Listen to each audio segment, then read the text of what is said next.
even odd. Of all the days in the year, come Lammas Eve at night shall she be 14. Susan and she, God rest all Christian souls, were of an age. Well, Susan is with God. She was too good for me.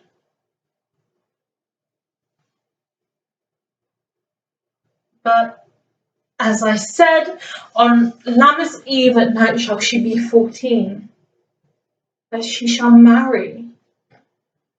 I remember it well. 'Tis since the earthquake now 11 years, and she was weaned. I never shall forget it. Of all the days of the year, upon that day, for I had then laid wormwood to my dove, sitting in the sun under the dove house wall, my lord and you were then at Mantua. Nay, I do bear a brain, but, as I said, when it did taste the wormwood on the nipple of my dug, and felt it bitter, pretty fool, to see it tetchy and fall out of the dug. Shake, quoth the dove house, 'twas no need, I trow, to bid me trudge. And since that time it is 11 years, for then she could stand high low. Nay, by the rood, she could have run and waddled about, for even the day before she broke her brow. And then my husband, God be with his soul, was a merry man, took up the child. Yea, quoth he, dost thou fall upon thy face? Thou wilt fall backward when thou hast more wit. Wilt thou not, Jewel? And by my holy dam, the pretty wretch left crying and said, I. See now how a jest shall come about.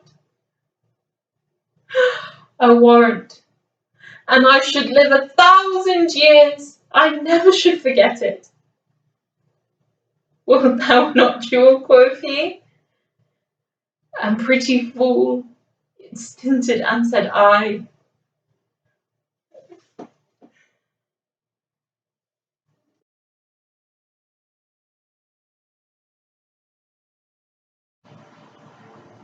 Thou know'st the mask of night is on my face, else would a maiden blush bepaint my cheek.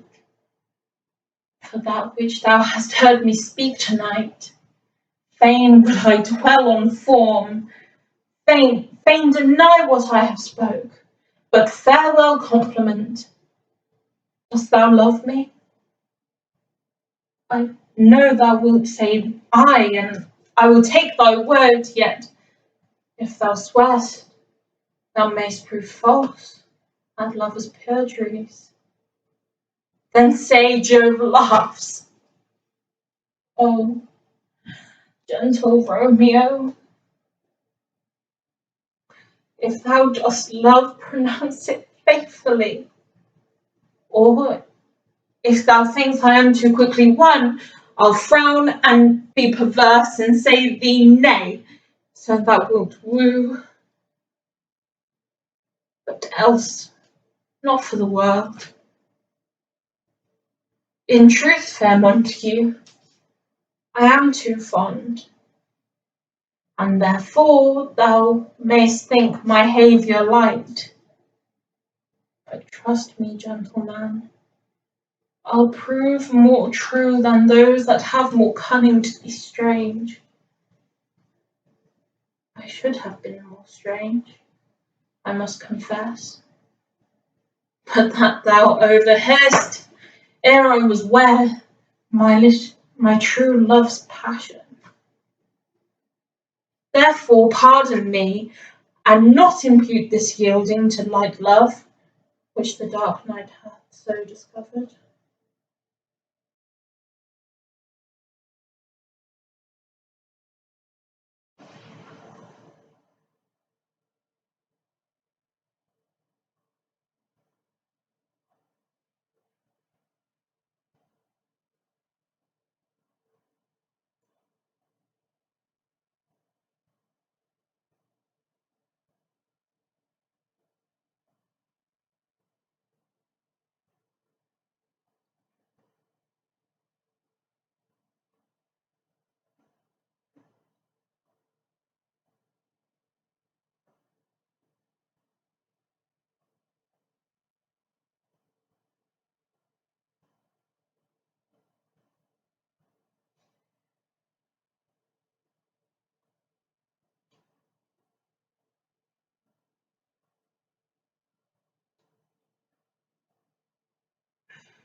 What?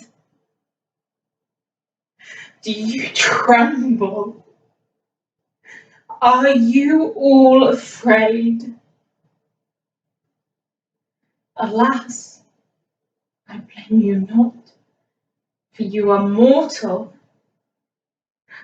Mortal eyes cannot endure the devil. Avaunt, thou dreadful minister of hell! Thou hast but power over his mortal body, his soul thou canst not have. Therefore be gone. Foul devil, for God's sake, hence and trouble us not. For thou hast made the happy earth thy hell, filled it with cursing cries and deep exclaims. If thou delight to view thy heinous deeds, behold this pattern of thy butcheries.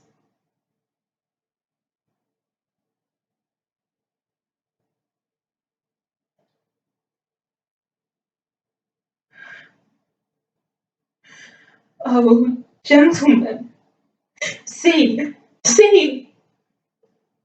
Dead Henry's wounds open their congealed mouths and bleed afresh. Blush, blush, thou lump of foul deformity! For 'tis thy presence that exhales this blood from cold and empty veins, where no blood dwells. Thy deed, inhuman and unnatural, O God, which thou blood madest revenge his death, O earth, which this blood drinkest revenge his death, either heaven with lightning strike the murderer dead, or earth gape wide and eat him quick, as thou dost swallow up this good king's blood, which his hell-governed arm hath butchered.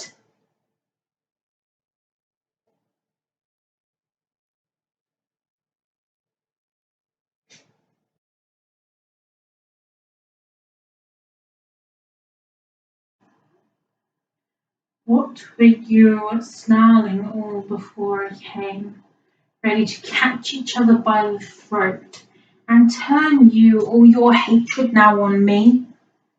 Did York's dread curse prevail so much with heaven, that Henry's death, my lovely Edward's death, their kingdom's loss, my woeful banishment, could all but answer for that peevish brat? Can curses pierce the clouds and enter heaven?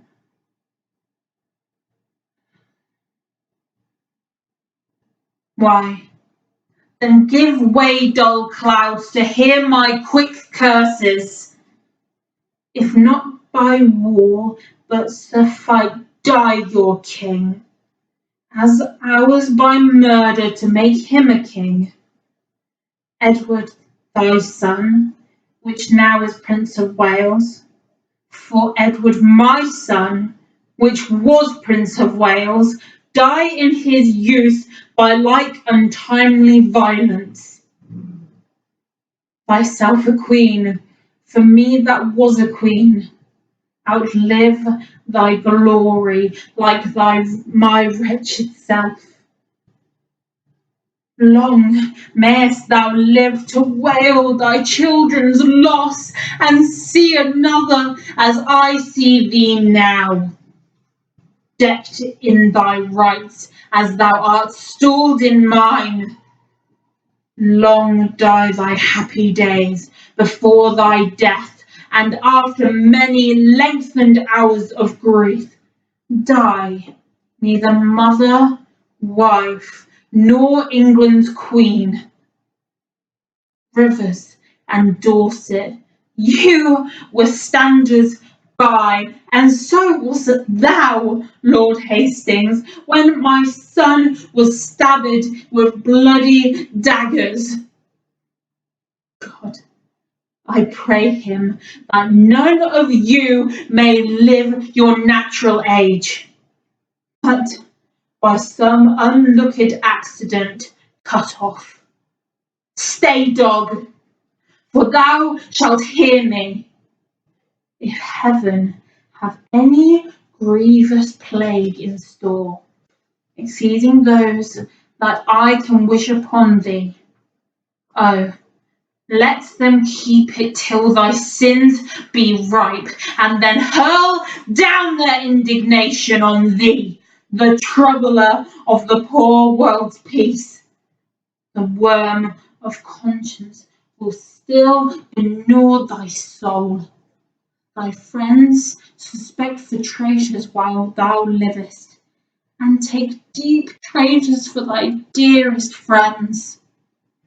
No sleep close up that deadly eye of thine, unless it be while some tormenting dream affrights thee with a hell of ugly devils. Thou elvish marked, abortive rooting hog, thou that wast sealed in thy nativity, the slave of nature and the son of hell! Thou slander of thy mother's heavy womb, thou loathed issue of thy father's loins, thou rag of honour!